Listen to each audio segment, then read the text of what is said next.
In the dressing room with the champion, maybe a little apprehensive, coming off the injury in November of 1992, but fighting on one fight before he gets ready to go in the ring tonight.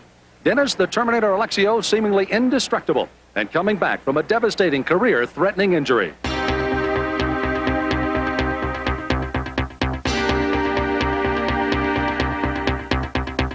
If you set out to build the ultimate kickboxing machine, he would be tall, he would be heavy, he would possess 4 deadly weapons. He is Dennis the Terminator Alexio. The prototype was unleashed on the public during the spring of 1980 and performed well above expectations, wreaking havoc and decimating the opposition.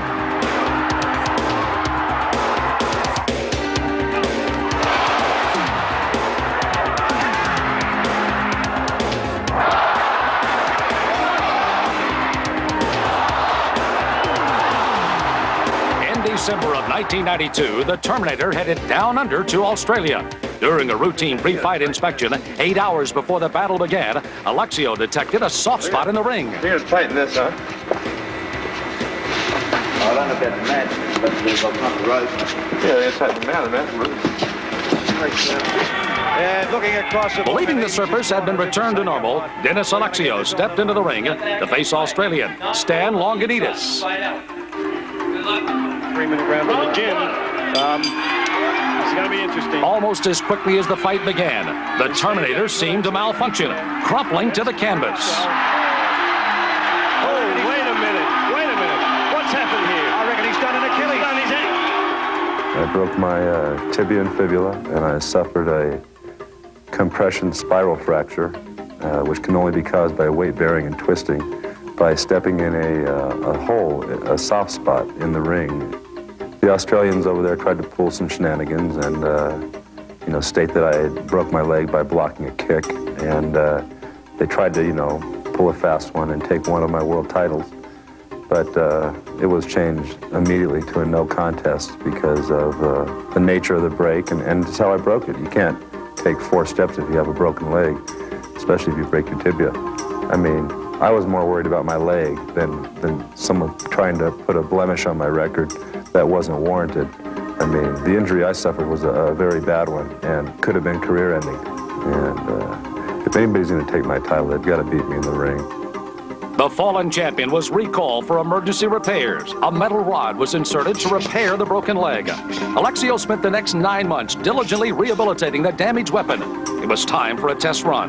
The target was a prior victim, Dennis Mad Dog Downey. I got in the ring 9 months later, which is really quick for the kind of injury I sustained. And I'm almost all the way back now.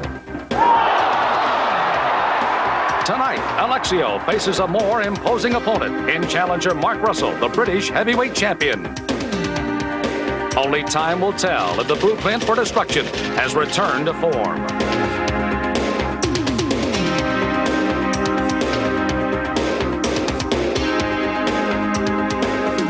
The most devastating fighter maybe in the history of all of the martial arts, the heavyweight champion Dennis Alexio.